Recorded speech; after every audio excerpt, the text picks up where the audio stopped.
as well. We now have a new credit card machine that we've implemented, coordinated with PNC to obtain, install, and train our staff 2 weeks ago on a machine to accept electronic payments again.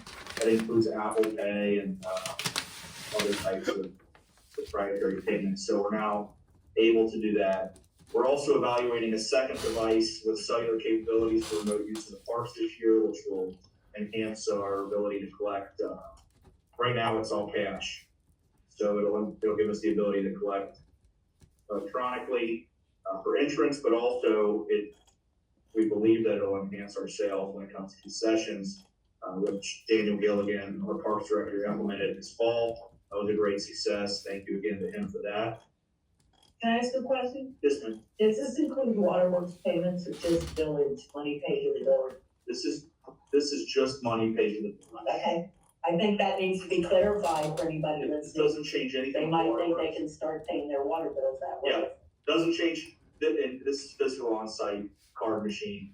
We're also working with PNC to streamline process Waterworks.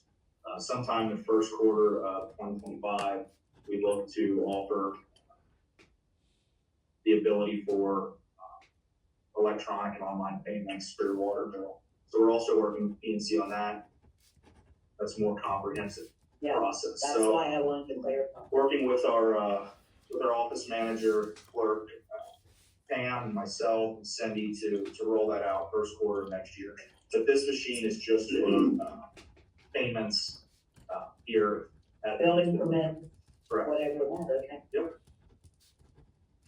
I also met with the Center for Local Government, who we partner with. They provided me with an informational session a few weeks ago.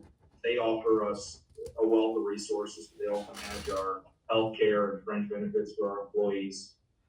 They recommended that I apply for a leadership course, which is a 6 to 7 month program where you attend one session per month. The cost for that's around $800. At this point, they put around 200 people through it. And really, this course offers just government-related knowledge specific to our area, and it offers a great networking opportunities with other communities. So, been communicating with the mayor on that, and we'll report more when we make a decision. Is that based around with HR issues and benefits issues, or what? The Center for Local Government will handle a wealth of issues. For example, if I wanted to do a market rate analysis on salaries for a water technician, I can submit that question to the Center for Local Government, and they'll put a survey monkey out. Gotcha. Okay. There's other, they come to us frequently where communities just share information. I think one of the most recent ones was there was a community on the east side that wanted to know, did you have a mayor's court? And if you do, who's your magistrate? How many hours a month do they work? It's just a way to get a baseline of what other communities are doing, what their expenses are, and also a good opportunity to network. But a 7-month training. It's 1 day a month. It's 1 day a month. I got you. And so what you do is I was just saying, what are they gonna train you to do? Well, and so it goes over everything from budgeting to records requests. Okay, so it's an expanding thing. It's not just designed for the HR and payroll that you were correct. Started out. Okay. Pretty much if you have any issue that you need to look at within your community, they're there to do that. They were the ones, the primary one we used for when we did our administrator search. They were very helpful. I'm familiar.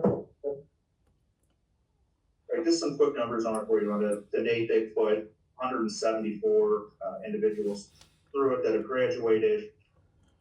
They partner with Xavier University. They offer leadership, strength-based leadership, human resource management, communications, budgeting and finance principles, land use and economic development, and other courses. Okay.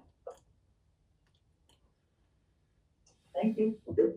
Moving on, as mentioned before, the Cleves Christmas party, that's scheduled for December 16th from 10 to 2 p.m. at Miami Township Hall. I'd like to thank Miami Township for offering their facility to us at no charge. We appreciate it. There's still no heat. If there's not heat still, we have come up with a solution to provide heat. So we'll move our heaters back down there. We've invited all of our staff, as well as the elected officials, and Hamilton County Sheriff's Office personnel have been invited to that. It's gonna be catered by Incline Smoke Shack. There'll be cake and refreshments as well, so we look for it to be a good time. As we spoke just a moment ago, there's a lot of things to be in order. We have limited personnel, we've really come together the past month to accomplish a lot, and I think that everybody's deserving of thanks there. Waterworks Department, current events and enhancements. We'll be collaborating with the contract to resolve our phone and network issues. Happy to report, knock on wood, at this point, our internet and phones have been back up for 2 weeks since our AV contractor was on site. I've also partnered with a physical security specialist to conduct an audit of our current facilities and recommend surveillance and access control measures to enhance their security there at the Waterworks plant specifically. Before we make any purchases, there are EPA grants that can help fund that. So I will provide updates as we have additional information there. The Christmas walk, some recap and initiatives that have come out of that. As Mayor Burkholz and others have said, it was an overwhelming success. We received a lot of positive feedback from both residents and our business owners. I think I made it to every business. And I was able to speak with most of them who were working that day, so thank you for being there. When I was speaking to our business owners, they expressed interest in forming a commerce committee that Mayor Burkholz and I have been working towards for a few months. And also implementing a DORA, designated outdoor refreshing area. Just some of my preliminary thoughts there are, there's grant opportunities to establish not only a DORA, but a master plan for our village, which I think is something that we need to do. So I will be submitting for the grant in 2025 to formalize a master plan for the village. Some special acknowledgements of my own, again, John Knuff and Kevin Richardson from the maintenance department for their exceptional support. I mean, we just kept throwing stuff at these guys. They got it all done from, I need a quart of firewood to I need burn barrels, hey, the heated town halls out, and everything in between. So thanks again to them. I'd like to also thank Rusty Alexander from Waterworks for volunteering his time on Saturday. He also donated his golf cart to us, which was a huge help. I don't know how we would have got around without it. So it really showcased the future need for a village-owned cart. We're going to put on more of these events. But I'd like to also thank the Hamilton County Sheriff's Office personnel, Sergeant Carney, Corporal McGordy. He's with traffic safety. He's the deputy who brought the drone in. Not only did he stay out in the cold and record all of that for us, he went in my office and made sure it was downloaded. So we had the footage right away before he left. So thank you to him for that. I'd also like to thank Deputy Kramer, Bernard, Whitaker, and Harvey. They all agreed to either come in early or stay late on their shift with less than 24 hours notice to make sure that our parade went off safely. And also for Deputy Bono for working the detail all day just to make sure that traffic control was in order. I'll be writing them letters of appreciation to the sheriff here in the coming week. They really knocked it apart and they helped make it special. Some more on the proposed designated outdoor refreshment area, the DORA. We'd be considering a DORA between South Miami and Mount Nebo to the municipal building. That would encompass the corridor of Main Street, College, Cleves Avenue there where Cleves Commons has been developed. Again, we'd be adding this to our master plan.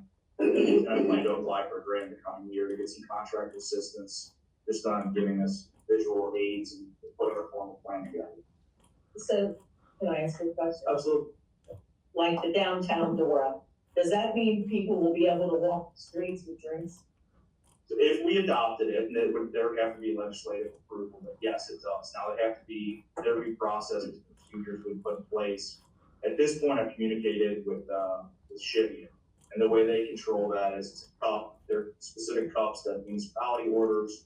That's what Cincinnati does. We give them away at the ballpark. Yeah, and they sell them to the liquor establishments. And then, basically, if you're going to be outside in the public within the DORA boundaries, your drink would have to be in that designated container. So you would have to have purchased it at one of our local establishments. The way I would recommend doing it, the way Chivy does it, which seems to work well is they just sell these to bars. And the bars regulate through the liquor license. If you want to take a drink outside, you buy a DORA cup, whether it's small or large, and you could walk from establishment to establishment. If you saved that DORA cup, Well, you could come down and put your own beer or wine in it anytime you wanted to, right? Sorry, go ahead. No, I just know how at the stadium, you only get the DORA cup if you're got a drink that you purchased there and you haven't finished it yet. And then the DORA ends at a certain place. So the way the Reds did it is you exited the stadium, you got a DORA cup so that you could take your drink outside versus taking it out of a bottle. If you didn't, you had to dump it in the trash can. Correct. We You couldn't didn't let have you out. to purchase the cup, correct? You don't purchase the cup, it was given to you free. Correct. And so this is in its infancy. So before we would finalize this, there will be more discussions with the finance and planning committee. But also I think it's a good place for our commerce committee to discuss and see what works best for our bars and our business owners. So how far would it expand, like the whole north, south Miami? I think based off the strategic long-term planning that I've heard from Parks and our other committees at this point, it would be prudent to do it from South Miami and Mount Nebo down to the municipal building, which would cover the park and Kevin's future plans. But it leaves Jackie's bar completely out. It does leave Jackie Bar out. That's something we could consider. We do enter residential area. I don't know if that's something that we'd like to do. So what prompted this and what's driving this? Is it just a notion? Because I think if you're looking to put the library down there, you have one Yeah. bar, and you have the, Two bars. the restaurant. So like, In between there, you have two bars and the restaurant. Serves alcohol. I don't know what- You got Another Ann's? bar and then stand. Oh, okay, I'm up there on the hill, yeah, okay. I'm worried about Not, people crossing Bridgetown Road. So if you're gonna extend it all the way to here, you got people that are gonna be crossing Bridgetown Road, East State. And so this That is- might be an issue. This is in, like I said, it's in its infancy, where this came about. There's been some elected officials who proposed it. There's been a lot of community stakeholders and business owners that have recommended it. no chance. Many communities have it. Yes, sir. This really happens during special events, correct? I mean, Well, a door is permanent, but specifically we would capitalize on it during special events. Bridgetown Road would be closed during a special event, and you're saying they could do that 365 days a year? I'm sure that there's other limitations that we could put on it, but a door is a permanent designated outdoor area. And then so there got to be signage. And again, I'm not pushing any specifics. I'm trying to conceptualize it so there can What's be. keeping them from rolling their car and real free throwing their cup? Nothing. I think It's that's, an intent, right? Just plan, so something, It's just helping people conceptualize at a starting point of the ideas that I've heard. I've filed them. On face value, I don't think it's a bad idea. Many successful communities have done it. They had minimal or no problems. There's going to be concerns, and I think that as we discuss it more, those concerns will come up, and we'll make decisions or workarounds. Shindig has it in the sense that there's a lot of bars along the road there. They've got their curbs that they put in and so forth. It makes it very difficult to go through there at 90 miles an hour anymore. But they also have outdoor events to where it could stand there. We don't have that kind of, not that we're gonna have a DORA event when we have farmers market. You know, again, you need one bar down here, which is kind of close to the school, which I would not think is good. well, we're gonna have a public library soon too. Well, and that's where the public Right in the library is. middle, you know, I guess it's something to I consider. get it, but we can I discuss think it there's later. concerns there that before we start, taking ideas for 2025 and how we want to DORA. We're not the banks by any stretch of the imagination. We talked about Harrison, because that's. Absolutely. Yeah, there's a lot of, To help with traffic and small business, there's a lot of small business. I think all your thriving communities have adopted this, so I'll reach out to all of them advance the discussion. But I think that we can build our community, and I think we can do more events with our community. No doubt. And I think that's important. I think we need to build our community. I mean, we just need to, I reached out, I sent an email out to Dr. Justin and Kevin about some ideas that I had. And, I think it'd be a good thing. Come out, you each other. Yeah, and like many of our issues, I think that a town hall would be appropriate for the board. I can tell you just based off of the feedback that I've received from business owners, residents, it's been met with overwhelming support. I didn't petition them for an answer, they brought it up to me. So, we'll definitely do our due diligence. And ultimately it'll have to be approved by the council. My job to bring these issues to you, community requests, and make sure that you have the information to make an informed decision when the time comes. Any other questions on that at this point? So this is just strictly about alcohol consumption? Is that what this word is? So a DORA is a designated outdoor refreshment area. Okay, so, by law, it's illegal to have an open container in the public. If a municipality adopts a DORA, it allows you within certain constraints to consume alcohol in public and walk on public sidewalks and roadways.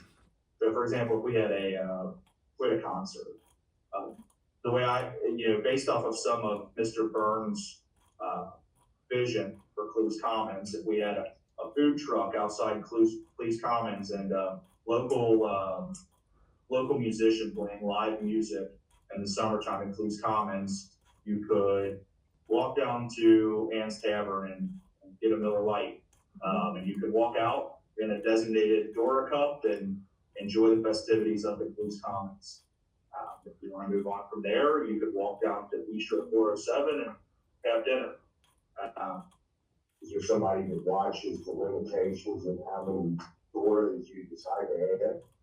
So the Ohio Revised Code does limit based. But now you've got a whole group of people walking around Cleves that are half drunk. Right. So there are Potential. there are legal constraints based on your population. It limits the amount of DORAs that we carry. All right. We're talking about DORAs and income taxes. What else? We're not budget memorandum. That's really good. Let me move on down this list. Also exploring After additional. everybody's drunk, they won't go against.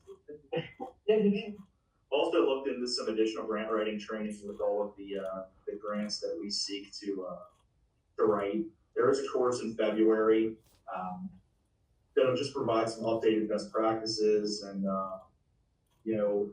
best practices for competitive submissions. So I'll continue to look into that. But I do think that's a course I'd like to attend in February as we start writing multiple grants, just to have updated best practices. Been researching and requesting information regarding the fire contract proposal, which we discussed. Did receive an email back from Mr. Brett. I have more concerns and more questions after receiving that. At this point, we do have an extension through March of 2025, so it does give us a 3-month grace period or a current rate before we experience an increase this Mr. Walters. So from the stats that I looked at, I don't know how extensive we want to get into this discussion. Okay, are we gonna have an open discussion on this a little bit on the fire, post fire? I'll report a little bit on it during my safety committee report, and we can discuss it further then. Okay. So we will discuss some things about it. Okay, I'll leave it to you. So, No problem. We also have, it sounds like we have 3 months to discuss it as well. But We don't have to do this all before Christmas, right? no, at this point, we have, like I said, 3 months into 2025. But yet to have a date scheduled with Mr. Brett to sit down. He did respond to my initial email that everyone was CC'd on. I plan to respond to him kindly. There's some information that I want to verify before I do.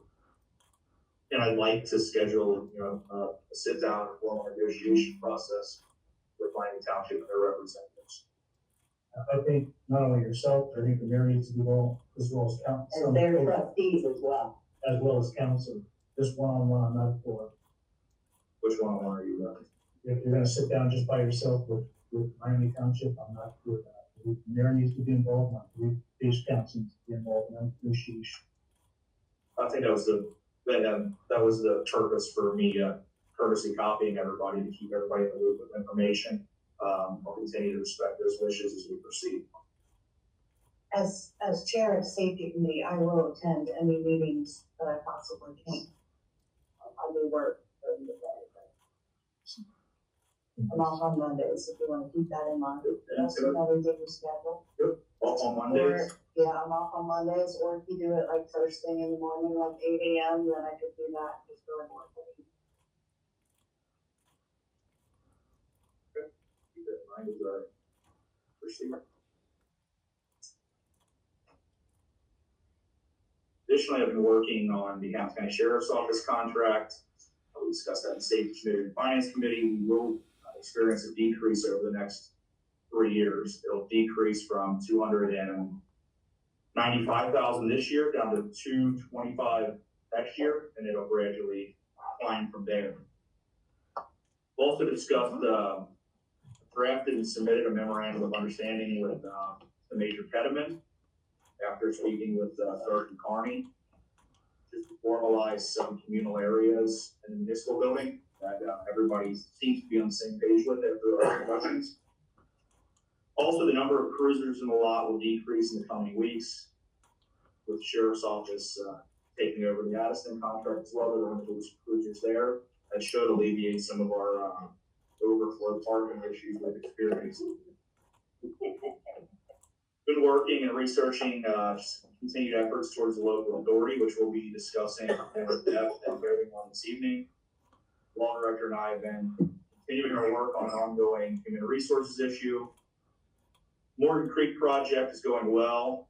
As of this afternoon, they were in North Miami with clean out, and water is already running better draining. So they will be finished with that this week. I have finalized my portion of an updated employee manual and the creation of a safety manual for the village. It's now with the law director for his final review. You should have that to me in the coming weeks, and I look to present it to the council in January for adoption. We will get a preview ahead of time, so. Yes, Look at as soon as the law director reviews it, make sure it meets legal muster, I will send that out to all council, as much advance notice I can see if they do it. Been working with the library and their contractors on the new South Miami development. At this point, they installed fencing for the construction project to commence in the near future. They're ready to demolish the South Miami building, the green building, on Monday. However, they're still waiting on Duke to cut off the gas and electric mains. Our Waterworks department is going to go out early next week and shut off the water. So you can expect to see that building come down and at least demolition start in the next week. Can I think something up about that green building? So that green building was the original Bank of Cleves. And I think the box is still out on front, like the alarm box is still on front of the building. Can you talk to them and when they demolish that building, if they could save that box and maybe give it to our museum or? Absolutely. Because that's a historical, that building is historical part of Cleves. This is on this. The original Bank of Cleves actually back in the day produced its own furniture. Really? So was it on the historical register? Probably not. No, if it was, We may not be able to demolish it. Too bad we can't pick it up and move it. If you met with the contractors about requirement and keep the streets clean. I passed that off to our building inspector, Don Mercer, handled all of that. They did submit a fencing permit, and he's been working with them. The details of that, I haven't completed, but I can reach out to Don and make So sure. we need to make sure that, when they start that project, that roads are swept off every night. So we're not tracking light all over other debris throughout the village every night. They submitted a permit for fencing, but since it's a temporary fencing, it won't be. the trucks come off, like concrete trucks and stuff like that. And they start falling Temporary around. fence that goes around is more safety, keep folks out. I'm sorry, do you have a safe one? Because the bank. I don't know if anything like that is still in the building, because over the years, it's been many different businesses. Yeah, I feel this salvage as well. When it was ready taxidermy, I was in there, remember, anything being You in there. contact with that and find out what's in there. I just know that the box, the alarm box is on the outside. Yeah, that would be something. It's up right there in front of it. But something like that would be, I think would be worth selling. Yeah, it's good. I have it on my list. I will reach out to them tomorrow. And then last but not least, I've been working with the law director on a new contract for 2025. And I will present that later this evening to discuss, take any feedback. Any other questions for me at this point? You're discussing your organization chart. Rob, I do have that listed under my report here, the organizational chart. We have a motion, is all it's required to adopt it. Yeah. I think it's missing somebody. Do you have a question on it? There's some in there twice and. Where does that fit in on this? That's what I was gonna ask, there's somebody else on. Where's that at? John's on there twice. So I think, there's been many versions and edits of this. Yeah, I do see where John's listed twice. Ed should be listed in that second block where Ed is. Couldn't Penny also add for the mayor? Where I, John answers to the board. No. Oh, Penny. No, he usually goes to the village administrator. That was what's it called? Fiscal officer to the mayor. yeah, so it looks like the one edit that would need to be made here, it's a formatting error, so. John Knopf is listed twice, our zoning and code enforcement officer would also fall under me. Again, this is printed just so you guys could visualize and conceptualize the organizational chart I worked with the mayor to adopt. I can make that change and reprint it for you now, or move forward if I have. I do have a quick question now. Under Waterworks, where technicians are listed under Rusty, does that mean he gives the reviews and recommends to you, or, I mean, he's a field supervisor, but how far does your power extend in terms of the discipline or reviews? So any supervisor in any department has the ability to make a recommendation for disciplinary action. This will be formalized in our employee manual that comes out in January. So, Rusty would have the ability to recommend disciplinary action. He would also be involved in the annual review process for employees. But on a day-to-day basis, Rusty would handle their work orders or assignments. Through our software, whenever a work order comes in, whether it's a leaky fire hydrant or a water main break, or somebody believes that their meter reading was wrong, this comes printed out in our software system, and Rusty assigns those to the water So technician. does Pam then report to Rusty as well? No, Pam Reports to you? and Russ, well, they both ultimately report to me through the superintendent, Eric. Pam is our administrative clerk. She's. Yeah, I know, but it almost looks, this chart almost makes it looks like her and Rusty are, there's nothing connecting her to Eric or to you, that's the only reason. Just curious. So, yeah, they both go through Eric. Okay, And you're right. and then ultimately to you. Yep. Okay. Just curious. And the bottom line is that there's 5 more employees that also, that's in there, that we're one name that's on the bottom list right now. Say that again. There are 2 names at the bottom. So if we get like 3 other technicians, it would be on the bottom. Yes, all right. On the parks flow chart, you should probably be listed on that as well, about the reports to you, correct? I'm only, when you're looking at these these departments. I'm only listed on Waterworks because, of my duties. Okay, That allow me to operate as the administrator. If you go back to the first page, Daniel does report to me on the Yeah. administrative chart. I just saw you on the Waterworks one, so I didn't know. Yeah, that's the only one that I'm listed on, Okay. just because of some of the Ohio. That's fine. requirements.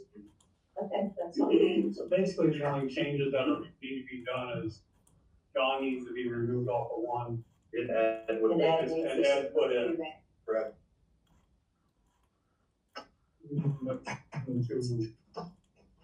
We need a motion to accept those changes, then Can we adopt it since?